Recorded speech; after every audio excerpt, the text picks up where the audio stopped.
नमस्कार, मेरा नाम आलोक है। आप लाइव स्ट्रीज देख रहे हैं। देखिए, बिहार के जो तमाम शिक्षक अभ्यर्थी हैं जिन्होंने फॉर्म भर रखा है, 24, 25 और 26 अगस्त को परीक्षाएं होनी है बीपीएससी के माध्यम से। आपको बता दें, बिहार में बीपीएससी के माध्यम से 1,70,000 पदों पर शिक्षक बहाली की जो प्रक्रिया शुरू हुई थी, अब उस प्रक्रिया के अंतिम छोर पर आके जब विद्यार्थी खड़े थे, उन्हें परीक्षा देनी थी, उन्होंने मेहनत की, उन्होंने पढ़ाई की, तब उसके ठीक पहले सुप्रीम कोर्ट की ओर से जो आदेश आता है, यानी कि जितने बीएड वाले हैं, हम बात कर रहे हैं प्राथमिकी शिक्षक संघ की,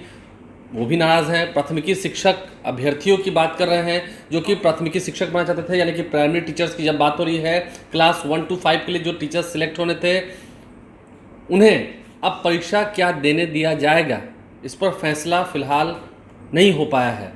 बीपीएससी की ओर से जानकारी दी जा रही है कि परीक्षाएं तो होंगी, लेकिन सुप्रीम कोर्ट ने जिस तरह से पिछले दिनों उस आदेश को ही निरस्त कर दिया जो 2018 से ही लागू है। आपको बता दें, एनसीटीई के माध्यम से, यानी कि जहाँ तक जानकारी मिलती है national council for teacher education की ओर से, कि जितने बीएड धारक हैं वो सभी टीचर बन सकते हैं, यानी कि वो प्राइमरी टीचर हो सकते हैं, उसके लिए वो एलिजिबल हैं। लेकिन बीएड डिग्री धारक प्राथमिकी शिक्षक भर्ती से बाहर होंगे या नहीं होंगे, इस पर फैसला अगले 48 घंटे में हो जाना है। देखिए, एनसीटीई जो जानकारी मिल रही है, एनसीटीई और मिनिस्ट्री ऑफ एजुकेशन यानी कि शिक्षा मंत्रालय की जो बैठक होने वाली है कल, इसमें फैसले लिए जाने हैं, कई फैसले लिए जाने हैं, क्योंकि सुप्रीम कोर्ट की ओर से जब आदेश आया है, सुप्रीम कोर्ट के डबल बेंच से आदेश दे दिया गया है कि डीलेड वाले जो हैं वे आवेदन कर सकते हैं, लेकिन बीएड वालों ने जो अप्लाई किया है, अब उसका क्या होगा, क्योंकि मैंने बताया परीक्षा में महज कुछ दिन रह गए हैं। आज तारीख हो गई है 16 अगस्त। अब देखना होगा एनसीटीई राज्य के लिए जो आदेश जारी करती है उसका कितना फ़र्क पड़ता है, क्योंकि कल जो एनसीटीई की बैठक होगी, national council for teacher education की बात हम कर रहे हैं, तो उसका फ़र्क कितना देखने को मिलेगा। क्योंकि अब जब सुप्रीम कोर्ट की ओर से साफ कर दिया गया है, सुप्रीम कोर्ट की ओर से क्या दिया गया है कि बीएड जो धारक होंगे, बीएड धारक जितने अभ्यर्थी हैं वे एलिजिबल नहीं हैं, तो देखना होगा। क्योंकि अतुल प्रसाद जो कि बीपीएससी के चेयरमैन हैं, उनकी ओर से तो कहा गया है कि परीक्षाएं तो होंगी, अगर परीक्षाएं ससमय होंगी तो परेशानी की बात यह है कि सुप्रीम कोर्ट से बड़ा डिसीजन तो कोई ले नहीं सकते, और सुप्रीम कोर्ट का डिसीजन जो है वो राज्यों को मानना ही होगा, एनसीटीई को ही मानना होगा, और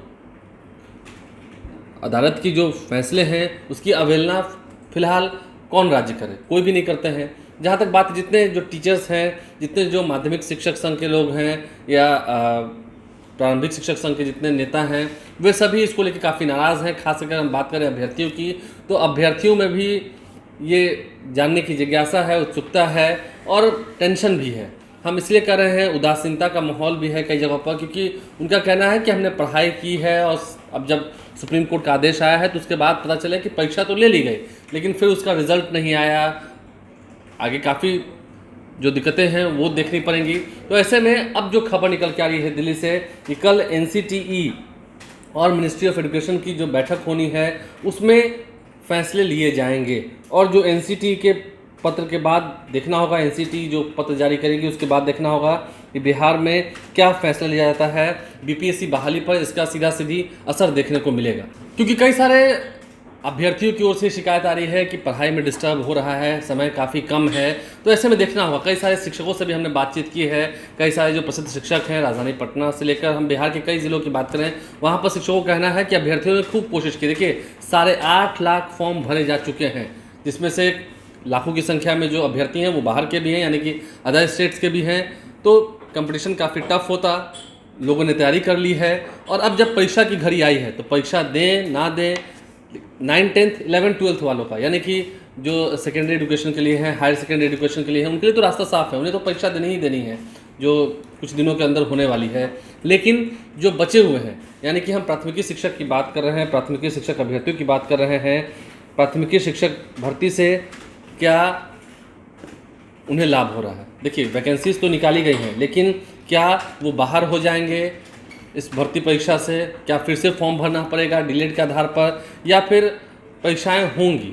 देर सवेर ही सही लेकिन होंगी। लेकिन सुप्रीम कोर्ट का जो आदेश आया है, अब इसमें बीपीएससी को भी क्लियर करना होगा। फिलहाल बीपीएससी भी एनसीटीई और मिनिस्ट्री ऑफ एजुकेशन के बीच में जो वार्तालाप होनी है। उसके बाद एनसीटीई के आदेश का इंतजार करिए, क्योंकि एनसीटीई के आदेश के बाद जो पत्र जारी किया जाएगा, एनसीटीई जो फैसला लेगी उसके बाद उसका असर सभी राज्यों पर होगा। और फिलहाल बिहार में शिक्षक भर्ती की जो प्रक्रिया है वो जारी है, तो इस पर भी असर होगा। तो अगले 48 घंटे काफ़ी महत्वपूर्ण हैं, देखना होगा इस बैठक के बाद, दिल्ली में होने वाली बैठक के बाद क्या फैसला लिया जाता है। आप लाइव से बन रहे हैं, हमारे चैनल को सब्सक्राइब कर लें, साथ साथ फेसबुक पेज भी लाइक करें। धन्यवाद।